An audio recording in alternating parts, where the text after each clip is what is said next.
Good day and good evening sa mga listeners ng aming programa. Pakinggan po natin ang istoryeng ibabahagi ko sa inyo.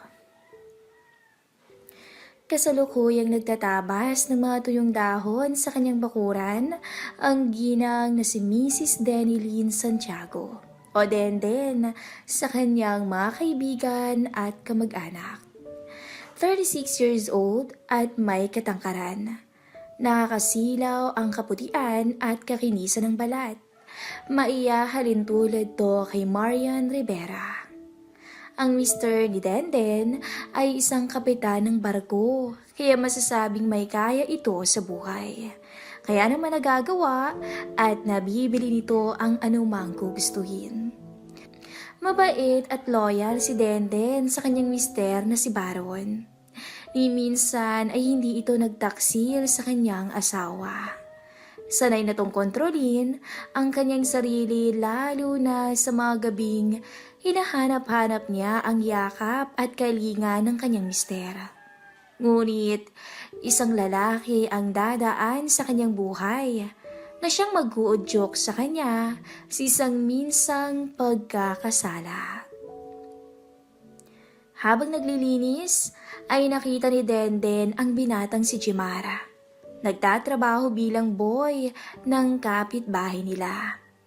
Ang alam ni Denden ay parehong nasa abroad ang mga amo nito at tanging lolo lang nitong driver at katulong ang kasama nito sa pinagsisilbihan nilang bahay.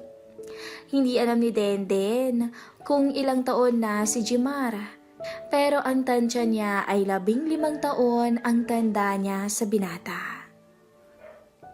Madalas itong makita ni Denden na pinagmamasdan siya ng palihim at alam niyang nag-aantay ito ng pagkakataon na makitaan siya sa kanyang katawan, kaya madalas niya tong sungitan kung makasalubong niya sa daan. Hay nako! Sabi ko na nga ba nakamasid na naman ang batang to sa akin. Kaasar, ang bastos, ang bata-bata pa Naku, kung di lang nakakahiya, isinigawan ko na to. Ay, hayaan ko na nga lang. Masisira lang ang araw ko. Maglaway ka dyan, no? Uwi ka ni Denden sa sarili. Tama ang hinala ni Denden, na madalas nga siyang manmana ni Jimar ng palihim. Nagsimulang umaligid si Jimar sa ginang nang minsang makita niya itong nag-aayos ng mga halaman. Nagkataon na walang suot na pangilalim sa kanyang harapan noon si Denden, kaya nang yumuko ito sa harapan ng binata, ay kitang-kita nito ang kalusugan ng ginang. Simula ng araw na yun ay madalas nang abangan ni Jimar ang ginang. At ito na ang naging laman ng kanyang mga pantasya at imahinasyon kapag siya ay nagsisikap mag-isa. Grabe talaga tong si Aling Denden. Ang ganda na, ang sexy pa. Hindi mo akalaing nasa 30s na. Mukhang dalaga pa Ang ganda-ganda ng kutis. Makurabang balakang. Ay, ganyang babaeng gusto kong maging asawa at maging unang karanasan ko sa kama. Sigurado akong di ko makakalimutan yun. Sambit ng pilyong binatilyo. Biglang nakaramdam ng lungkot ang binata dahil alam nitong hanggang pangarap na lang niya ang magandang ginang. Dahil alam nitong may asawa at anak na ang kanyang hinahangaang babae. Mabilis lumipas ang araw. At laging ganon ang nagiging routine ng dalawa. Kung hindi makikita ni Denden si Jimar na pinagmamasdan siya sa umaga, ay tiyak makikita niya to sa hapon pag oras ng pakikipaglaro na niya sa kanyang anak. Naiirita man ay di na sinita pa ni Denden si Jimar at hinayaan na lamang to sa trip niya.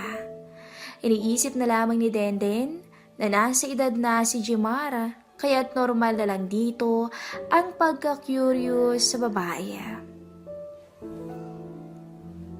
Isang gabi, katatapos lamang ni Denden na maligo at kasalukuyang nagpapahangin sa beranda ng kanyang kwarto at nagmumuni-muni. Ganito ang ginagawa ni Denden pag dumarating ang pagkakataon na siya ay nakakaramdam ng uhaw sa mister na nasa barko. Nagpapahangin siya dito habang nakahiga sa isang resting bench at lumalanghap ng sariwang hangin. Ganito ang ginagawa niya hanggang sa makatulog na siya sa lugar na yon.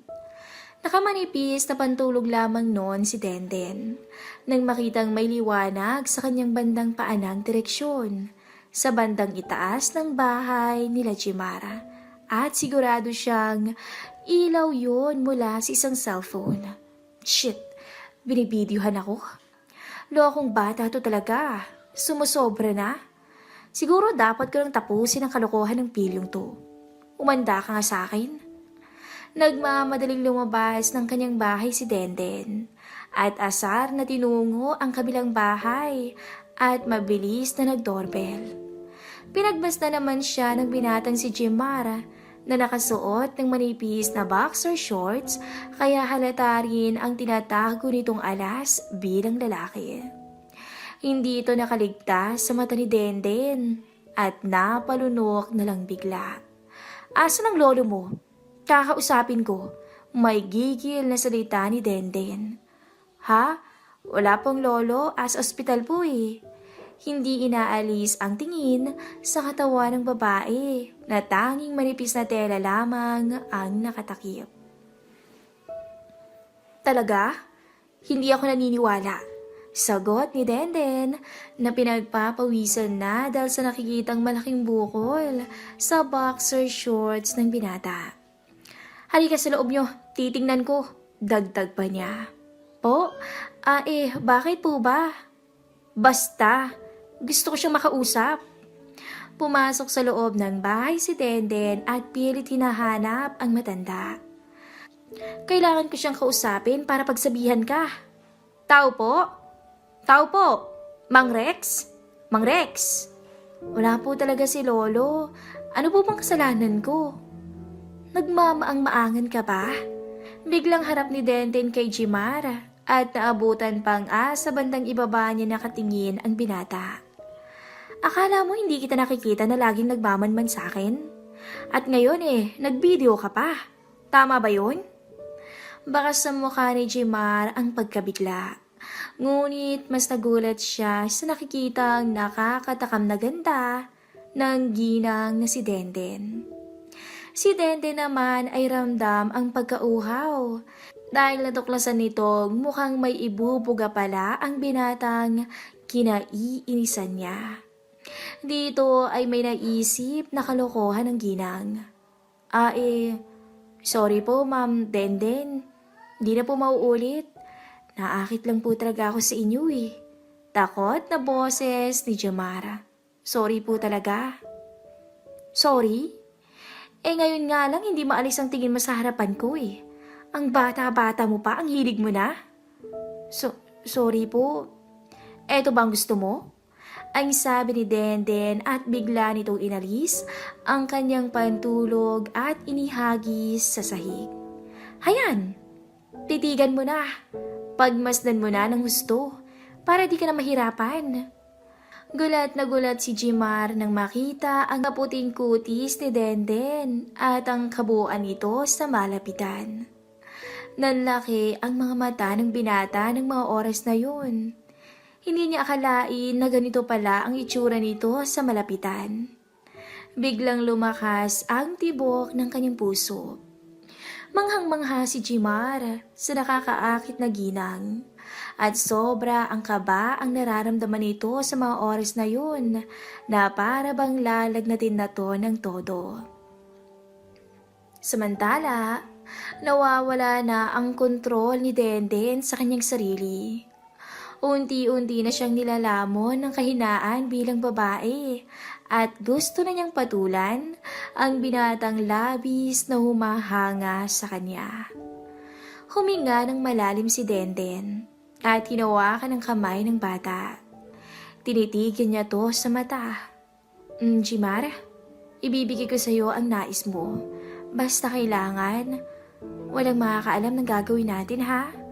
At titigilan mo na ako pagkatapos nito. Huwag mo na akong guluhin pa, malinaw ba? Nagkakaintindihan ba tayo, ha, Jimar? Opo, opo, pangako po yan. Good. At walang ano-ano'y lumuhod si Denden sa harap ng binata at ibinaba ang shorts nito. Nagulat na lang si Denden sa kanyang nabungaran dahil sa tansya niya ay mas nakalalamang pa ang binata kaysa sa kanyang mister. Tiningnan ni Denden si Jimar sa mata at tinanong, "May experience ka na ba sa babae, iho?" "Wala po. Wala pa po. Ito pa lang po ang first time ko. Tsaka ayoko mang aminin pero may gusto po ako sa inyo. Yung katulad niyo po ang pangarap kong maging una ko at mapangasawa." Nabigla ang magandang ginang sa pag-amin ni Jimara sa nararamdaman nito para sa kanya. Lihim na pangiti si Denden na para bang kinilig na dalaga. Okay lang ba sa'yo na gaya kong may edad na ang magiging una mo kung sakali, iho? Opo, opo. Kayo nga po talagang babaeng gusto kong maging una ko. Sa puntong yun ay tuluyan nilang tinugunan ang pangangailangan ng isa't isa. Pinahiga ng ginang sa sahig si Jimar at agad din siyang sumampa dito. Napasigaw na lang si Denden nang matamasa ang pag-iisa nila ng binata. Ito ang unang beses na may ibang lalaking aangkin kay Denden maliban sa kanyang asawa. Halos mabaliw naman si Jimar nang unang maranasan ang alapaap sa kanyang pinapangarap pa mismong babae. Hindi makapaniwala ang binata na nasa kanyang harapan ngayon ang babaeng lagi niyang pinapantasya. Sa mga oras na yon ay baliw na baliw si Denden sa binatang mas nakahihigit sa kanyang asawa. Bigay todo ang ginang at tila ba nakalimutan na ang kanyang mahal na asawa. Tuluyan ang nalunod sa kumunoy ang dalawa hanggang sa tuluyan nilang makamit ang rurok. Nagmistula silang lantang gulay sa sahig at pagod na pagod. Hindi maiwasang ngitian ni Denden ang binata dahil sa kakaibang alapaap na natamasa mula kay Jimara. "Salamat po. Pwede po bang makaulit sa inyo bukas?" Tanong ng pilyong binata. "Alam mo, iho, may asawa at anak na ako. Aminado akong kasalanan ko rin at pumatol ako sa'yo. Kahit alam kong parang nanay mo na o di mo ko kung tutuusin. Sana mapatawad mo ko pero baka ito na ang huli natin. Marami ka pang makikitang babae na masihigit pa sa akin. Yung mas kabagay sa'yo at malapit sa edad mo. Yung mamahalin mo talaga at hindi lang dahil sabik ka sa kama. Nagkakaintindihan ba tayo, iho?" "Opo, pero pwede po bang mag-request?" "Ano yun?" "Kahit isang halik po sana bago kayo umalis. Kasi simula nung una ko po kayong makita ay naging crush ko na po kayo talaga. Walang araw po na hindi kita pinangarap. Hanggang sa malaman ko na may asawa at anak na pala kayo." Nakita ni Denden ang labis na pagkalungkot ng binata. Napangiti na lang siya at masuyong pinigyan ng matamis na halik ang binata at sinabing, "Hayaan mo, iho. Kakausapin ko yung amo mo na sa akin ka nalang magtrabaho bilang boy para lagi mo akong makita araw-araw ng malapitan, okay?" Labis na natuwa ang binata sa narinig at niyakap ng maigpit si Denden. Nagpaalam na si Denden sa binata at umuwing masaya sa kanyang tahanan. Hanggang dito na lang po ang ating story.